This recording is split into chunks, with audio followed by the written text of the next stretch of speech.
Bem-vindos ao Full Stack Tech. Se você gosta de análises diretas sobre tecnologia e IA, já deixe seu like e se inscreva no canal porque o tema de hoje é crucial. Pensa bem, a segurança de tudo que a gente faz online, de uma transferência bancária a uma mensagem confidencial, depende de uma criptografia que a gente acredita ser inquebrável.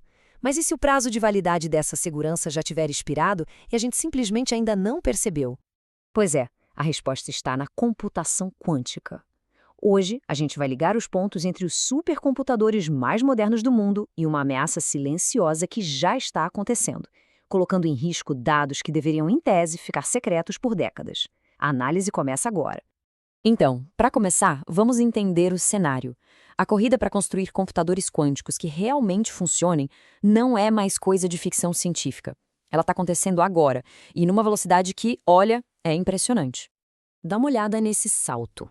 Em pouco mais de um ano, a capacidade de processamento que a gente mede em qubits pulou de algumas centenas para mais de 1000. Empresas como a IBM e a Atom Computing estão numa disputa acirrada. E esse plano da IBM de entregar um sistema tolerante a falhas até 2029? Bom, isso sim é o que pode virar o jogo de vez. E não é só uma empresa correndo atrás disso, não. A IBM aposta em supercondutores. A AQQ, que está acessível pela Amazon Braket, usa outra tecnologia, de íons aprisionados, e até atende a requisitos de soberania de dados na Europa. E o Google, claro, já aprovou a tal de vantagem quântica, com o processador Sycamore. É uma corrida global, com tecnologias diferentes e todo mundo forçando os limites do que a gente achava que era possível. Ok, mas como que esse avanço todo no hardware se conecta com uma ameaça de cibersegurança que a gente precisa se preocupar hoje? O poder desses computadores do futuro cria um problema. Agora, o nome dessa ameaça soa até meio cinematográfico. Harvest now, decrypt later. Em bom português, colete agora, decifre depois. A estratégia é brutalmente simples. Adversários, principalmente governos, estão coletando e guardando volumes gigantescos de dados criptografados hoje. Eles não têm como ler esses dados agora, mas eles não têm pressa, eles só precisam esperar. O ciclo desse ataque é, na verdade, bem lógico. A primeira fase, a colheita, está acontecendo agora mesmo, debaixo do nosso nariz de forma silenciosa. A segunda fase é o armazenamento, onde esses dados ficam lá guardados por anos. E a fase final, a decriptografia, vai acontecer no dia em que um computador quântico potente o suficiente rodar o tal do algoritmo de Shor e simplesmente quebrar a criptografia que a gente usa hoje. E olha, isso não é alarmismo barato. O próprio NIST, que é o Instituto Nacional de Padrões e Tecnologia dos Estados Unidos, uma baita autoridade no assunto, está dizendo: a migração é urgente. A escala desse problema é maior que qualquer outra mudança de criptografia que a gente já fez na história. Porque, basicamente, todos os nossos algoritmos de chave pública vão ter que ser trocados. E que tipo de dado está mais em risco? Pense em tudo que precisa ter uma vida útil de sigilo muito longa. Segredos de Estado, comunicações diplomáticas, registros de transações financeiras, prontuários médicos, dados genéticos, propriedade intelectual, tudo aquilo que precisa ficar secreto por 20, 30, 50 anos. Se esse dado for coletado hoje, ele já está vulnerável a essa ameaça do futuro. Certo.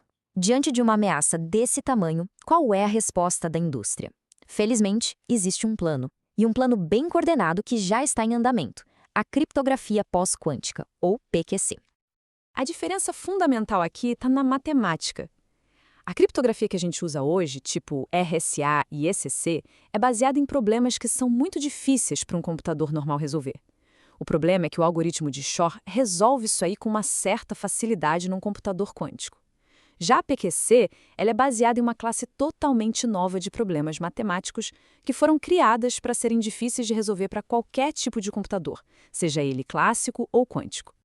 Mas aí você pensa, como é que a gente implementa isso no mundo todo sem quebrar a internet inteira? A palavra-chave aqui é a agilidade criptográfica. É a capacidade de um sistema conseguir trocar de algoritmos de um jeito rápido sem precisar de um redesenho completo da infraestrutura.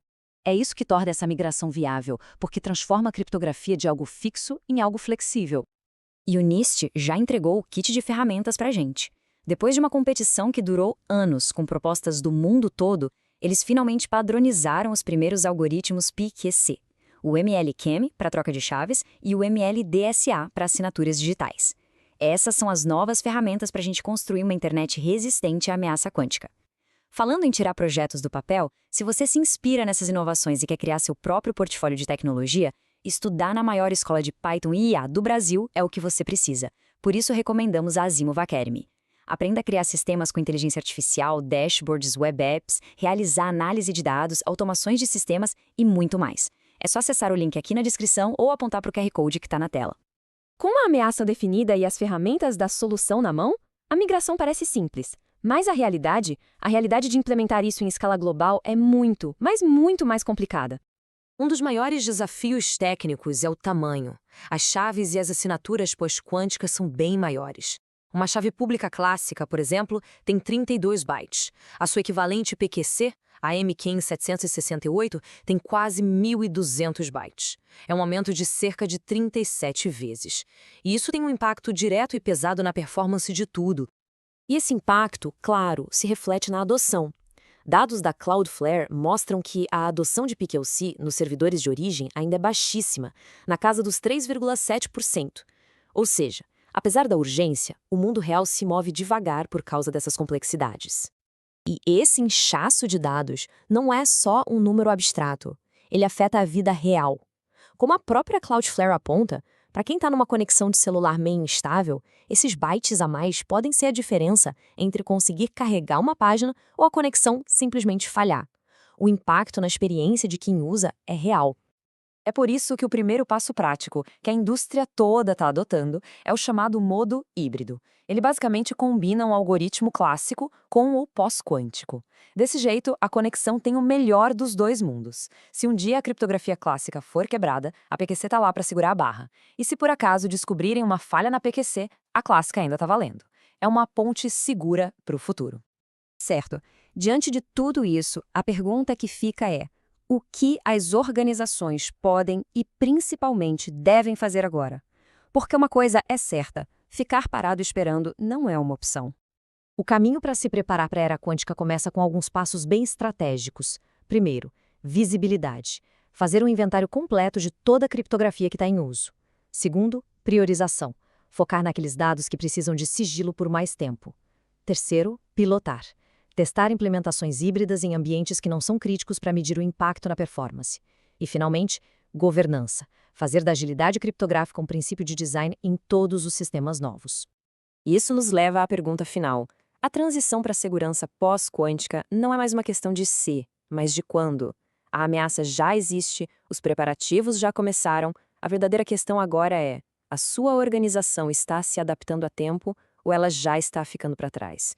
Obrigado por assistir ao Full Stack Tech. Se essa análise te ajudou, não se esqueça de deixar o like e se inscrever para não perder a próxima. Até a próxima!